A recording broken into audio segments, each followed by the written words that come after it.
नमस्कार, मैं हूं आपके साथ तनु शर्मा। आप देख रहे हैं नर्मदा की पुकार। आइए नजर डालते हैं आज की बड़ी खबरों की ओर। तहसीलदार का फरमान, खाली करो मकान। जन सुनवाई में पहुंचे कोहका के ग्रामीण। बालाघाट जिले के बेहर जनपद अंतर्गत आने वाले ग्राम कोहका के 1 दर्जन से ज्यादा परिवारों के लोग आज कलेक्टर कार्यालय में लगने वाली जन सुनवाई में नरेंद्र मोदी विचार मंच के राष्ट्रीय महासचिव सूरज ब्रह्मे एवं ग्राम पंचायत कोहका के सरपंच के नेतृत्व में पहुंचकर अपनी समस्या एवं तहसीलदार के फरमान के विरुद्ध ज्ञापन देने पहुंचे।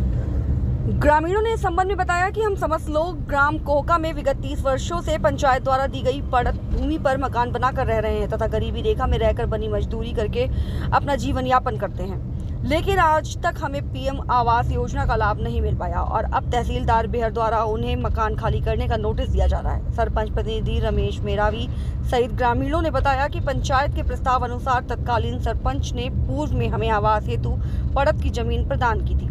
तहसील कार्यालय बेहर में इसे लेकर कोई आपत्ति भी दर्ज नहीं कराई गई।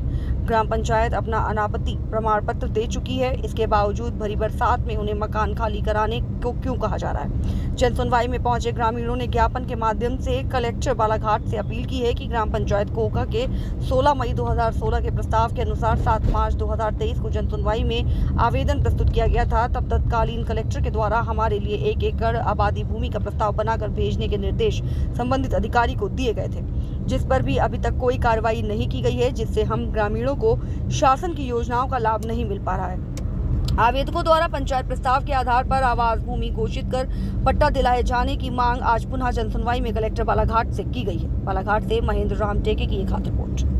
जी, मैं रमेश मेरावी ग्राम पंचायत कोहका सरपंच पति, जो कि यहाँ पर देखा जा रहा है 11 परिवार ऐसे लोग हैं जो घर का ना घाट का रहा।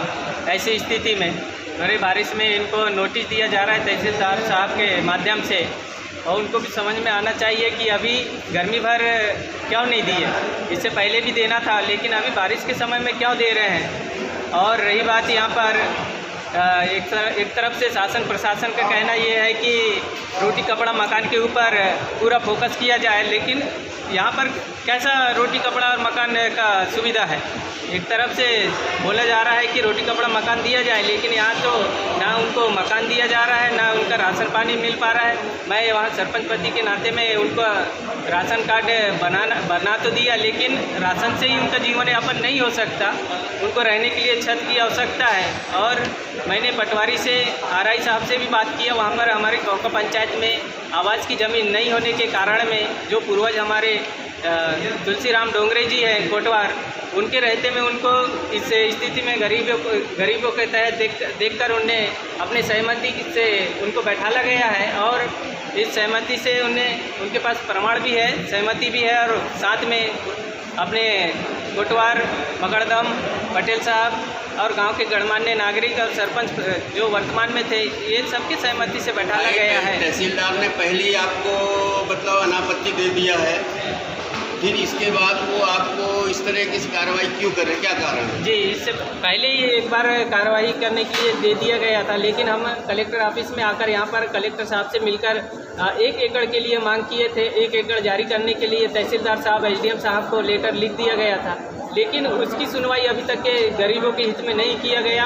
और तहसीलदार साहब और एसडीएम साहब हमको ग्राम पंचायत कोहका में एक अनापत्ति प्रमाण पत्र भेजने के लिए बोला गया था 3 दिवस के अंदर, लेकिन किसी को अनापत्ति नहीं होने के कारण उसको जारी कर देना था। अभी तक के उनको पट्टा मिल जाना था। 25 से 30 वर्ष वो जीवन यापन कर रहे हैं, किस स्थिति से कर रहे हैं, लेकिन अभी तक के ना कलेक्टर साहब गए, ना तहसीलदार साहब गए, ना एसडीएम साहब गए वहाँ पर वर्तमान जगह में जाकर देखना चाहिए कि वास्तव में इतना लड़ाई झगड़ा हो रहा है तो किस कारण से हो रहा है, ज़मीन वहाँ कैसी स्थिति में है। और वहाँ ऑलरेडी बंजर भूमि है, वहाँ पर ना फसल हो सकता है ना कुछ हो सकता है। ऐसी जगह में वो अपने घर बसाए हुए हैं और अपने छोटे बच्चे को जीवन यापन कर रहे हैं। अभी जर्जर स्थिति में है वहाँ पर, तो ना ही उसको जमा पा रहे हैं अच्छे से मकान को, ना ही उसको सुधार पा रहे हैं। उनका स्थिति ऐसा हो गया है, ना जीने देते हैं ना मरने देते हैं। ऐसी स्थिति में वो क्या करेंगे। हम ग्राम पंचायत के शासन प्रशासन से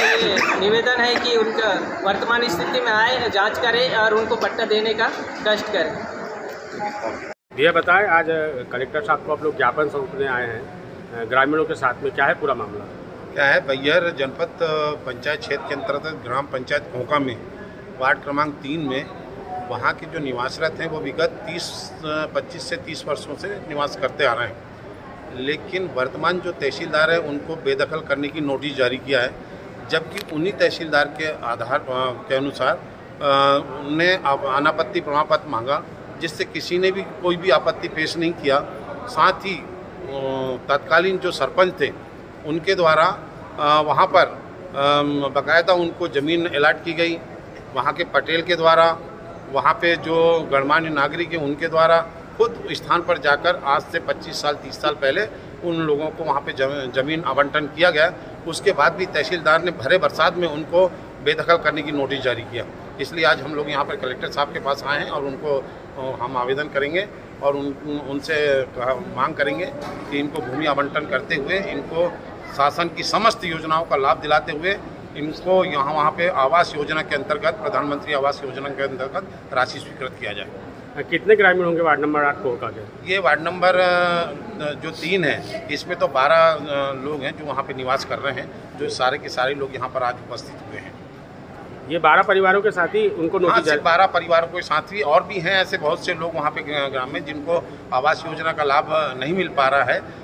हमारे साथ सरपंच महोदय भी हैं, वो भी आपको कुछ जानकारी देंगे कि वहाँ पे क्यों नहीं मिल पा रहा है 3 लोगों को, वहाँ पे ये वार्ड नंबर 3 के लोगों को वहाँ पर क्या कारण है? 25 से 30 वर्षों से वहाँ पे वो निवासरत कर रहे हैं। तत्कालीन सरपंच पटेल साहब ने जगह भी दी रहने के लिए, उनका पट्टा नहीं बन पाया क्या? नहीं, पट्टा भी नहीं बन पाया। दरअसल में क्या है कि वो कोटवार को भूदान में दी गई ज़मीन थी और चूँकि कोटवार जो तत्कालीन कोटवार थे तुलसीराम जी ना, तुलसीराम जी कोटवार के द्वारा ये कहकर आवास के लिए भूमि आवंटन किया कि वो पड़त भूमि है, मैं इसको काश्त नहीं कर रहा हूँ, इसलिए मैं पंचायत को आवास हेतु आवंटन कर रहा हूँ।